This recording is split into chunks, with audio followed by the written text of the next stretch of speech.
Hello friends, welcome to KCI. KCI में आपका स्वागत है। फ्रेंड्स, इस वीडियो में मैं आपको बताऊंगा रेडियो एक्टिव पदार्थ। इस वीडियो में आपको बताऊंगा रेडियो एक्टिवता और रेडियो एक्टिव पदार्थ बताऊंगा। ये आपका टॉपिक है, यानी कि चैप्टर है 12th क्लास का टॉपिक है, यूपी बोर्ड और एनसीईआरटी बोर्ड का। तो चलो फिर शुरू करते हैं। हमारा ये पहला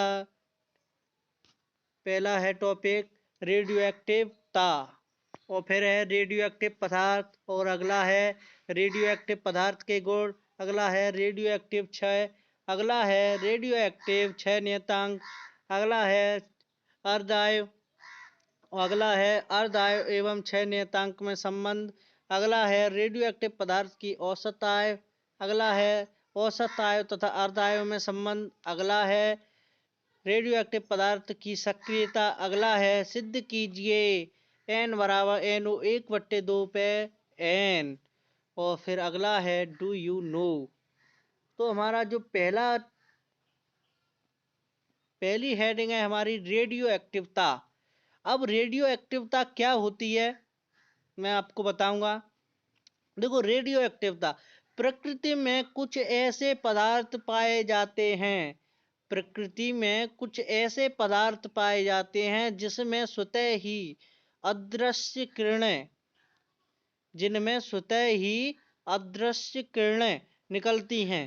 जैसे प्रकृति में कुछ ऐसे पदार्थ पाए जाते हैं जिनमें स्वतः ही अदृश्य किरणें निकलती हैं, अल्फा बीटा गामा किरणें निकलती हैं, जिन्हें रेडियो एक्टिव किरणें कहते हैं।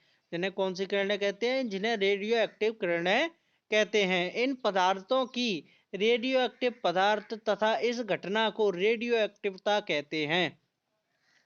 इन पदार्थों को क्या कहते हैं? रेडियो एक्टिव पदार्थ कहते हैं, और इस घटना को रेडियो एक्टिवता कहते हैं। अब इसमें जो नोट पॉइंट है वो आप पढ़िए। रेडियो एक्टिवता की खोज फ्रांसीसी वैज्ञानिक, अब रेडियो एक्टिवता की खोज फ्रांसीसी वैज्ञानिक हेनरी बेकुरल ने की थी, जबकि रेडियम की खोज मैडम क्यूरी तथा उनके पति पियरे क्यूरी ने की थी। इसलिए सन 1903 में इन दोनों को भौतिकी के क्षेत्र में नोबेल पुरस्कार भी मिला। ये इन्होंने जो खोज की थी रेडियो एक्टिवता की, तो इन्हें नोबेल पुरस्कार से सम्मानित किया गया। अब है अगला रेडियो एक्टिव पदार्थ के गुण। क्या है? रेडियो एक्टिव पदार्थ के गुण। तो जब किसी पदार्थ के नाभिक में रेडियो एक्टिव पदार्थ उत्सर्जित होते हैं, क्या है? जब किसी पदार्थ के नाभिक में रेडियो एक्टिव पदार्थ उत्सर्जित होते हैं तो उनमें इस प्रकार के लक्षण पाए जाते हैं। जब किसी पदार्थ के नाभिक से रेडियो एक्टिव पदार्थ उत्सर्जित होते हैं तो उनमें इस प्रकार के लक्षण पाए जाते हैं। वो निम्न हैं। अब वो क्या है, एक एक करके आप देखना।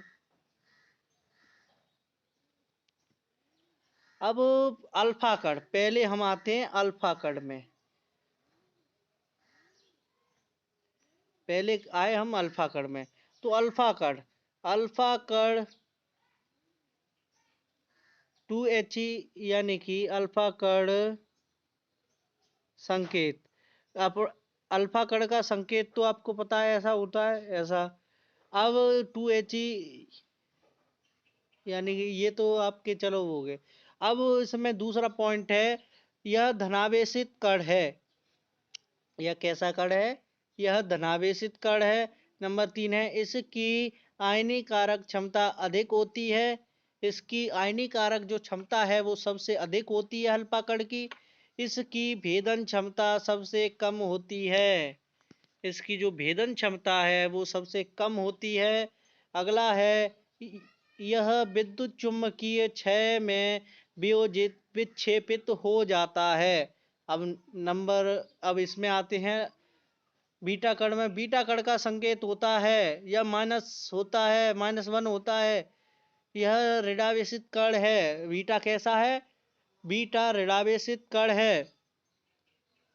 इसकी आयनीकारक क्षमता सबसे कम होती है, सबसे कम, अर्थात अल्फा कणों से अधिक तथा गामा कणों से, जो गामा किरणों से अधिक होती है, अल्फा कणों से कम और गामा किरणों, सॉरी ऐसे है, अल्फा कणों से कम तथा गामा कणों से अधिक होती है। और नंबर 4 इसमें है, इसकी भेदन क्षमता अल्फा कणों से ज्यादा तथा गामा कणों से कम होती है। अब अगला है, यह विद्युत चुम्बकीय क्षेत्र में विक्षेपित हो जाता है। क्या है? यह विद्युत चुम्बकीय क्षेत्र में विक्षेपित हो जाता है।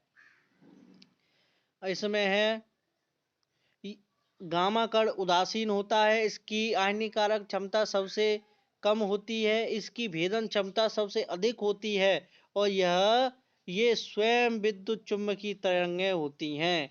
ये स्वयं विद्युत चुम्बकीय तरंगें होती हैं। अगला है रेडियो एक्टिव क्षय।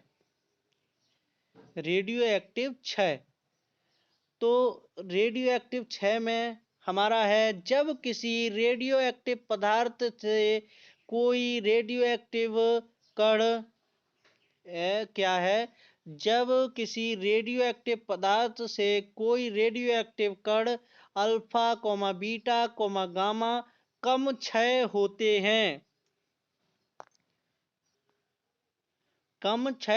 हैं, तो उनके परमाणु क्रमांक Z, परमाणु क्रमांक का सिंबल क्या होता है? Z। परमाणु क्रमांक एवं द्रव्यमान संख्या A, द्रव्यमान संख्या क्या होती है? A। द्रव्यमान संख्या A में परिवर्तन हो जाता है, जिससे आवर्त सारणी में नया तत्व प्राप्त होता है। आवर्त सारणी में नया तत्व प्राप्त होता है। अब है अल्फा कण क्षय। अल्फा कण क्षय है, जब किसी रेडियोएक्टिव पदार्थ से एक अल्फा कण क्षय होता है। अब जैसे कोई रेडियोएक्टिव पदार्थ है, उसमें से एक अल्फा कण का जब क्षय होगा तो उसके परमाणु, ये बहुत इंपॉर्टेंट चीज है, जब किसी रेडियोएक्टिव पदार्थ से एक अल्फा कण का क्षय होता है तो उसके परमाणु क्रमांक में 2 की कमी, उसके परमाणु क्रमांक में कितने की? 2 की कमी,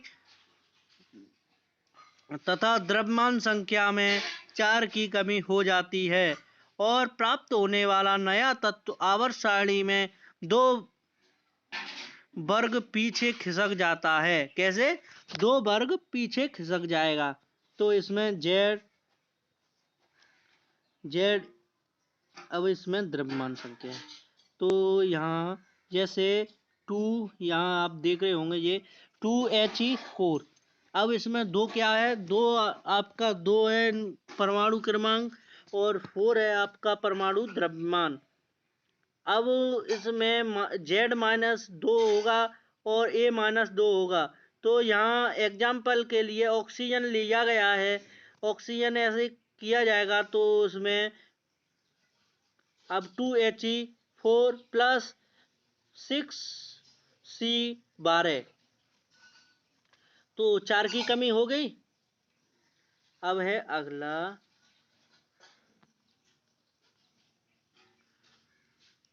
अब है अल्फा कण की संख्या। अल्फा कण की संख्या इस सूत्र से निकाल सकते हैं। अब वेयर AI, अब इसमें जो AI है वो प्रारंभिक द्रव्यमान संख्या है और AF है वो अंतिम द्रव्यमान संख्या है। जो जैसे प्रारंभिक हम शुरू में जो द्रव्यमान संख्या लेंगे वो, और जो निकल के आएगी वो द्रव्यमान संख्या को AF से डिनोट करते हैं। अब है बीटा कण क्षय। जब किसी रेडियोएक्टिव पदार्थ से बीटा कण का क्षय होता है, जब किसी रेडियोएक्टिव पदार्थ से बीटा कण का क्षय होता है तो उसके परमाणु क्रमांक में 1 की वृद्धि, तथा परमाणु भार में कोई परिवर्तन नहीं होता है। अब देखो उसमें चार की कमी थी, इसमें कोई परिवर्तन परमाणु द्रव्यमान में नहीं होता है। प्राप्त होने वाला नया तत्व एक वर्ग आगे ही खिसक जाता है। अब इसमें पीछे खिसकता था, अब इसमें आगे खिसक रहा है, एक वर्ग आगे खिसक जाता है, अर्थात ये आपका ऐसे हो जाएगा, उतार लेना आप। ठीक है, अब मैं अगला है, अब ये एक सवाल है वो भी मैं आपको बता दे रहा हूँ। कोई रेडियो एक्टिव पदार्थ B90 X 200 एरो 80 बाई 168 हो जाता है तो उत्सर्जित होने वाले अल्फा कण व बीटा कण की संख्या निकालिए। अब मैंने बताया था अल्फा कण का तो इससे निकाल लेंगे, ऐसे निकल आएगा, और बीटा कण का उसमें फॉर्मूला दिया था वो लगा के ऐसे निकल आएगा। ठीक है, ऐसे ही ये जितने भी ये सवाल हैं आपके ऐसे हो जाएंगे। अब हमारा अगला आता है रेडियो एक्टिव 6 नियतांक संबंधी रदरफोर्ड तथा सोडी का नियम। ये मैं अगली वीडियो में बताऊंगा। आज की वीडियो में बस इतना ही। जल्द हाजिर होंगे नेक्स्ट वीडियो के साथ। प्लीज़ चैनल को सब्सक्राइब करें, वीडियो को लाइक करें, शेयर करें। Thank you.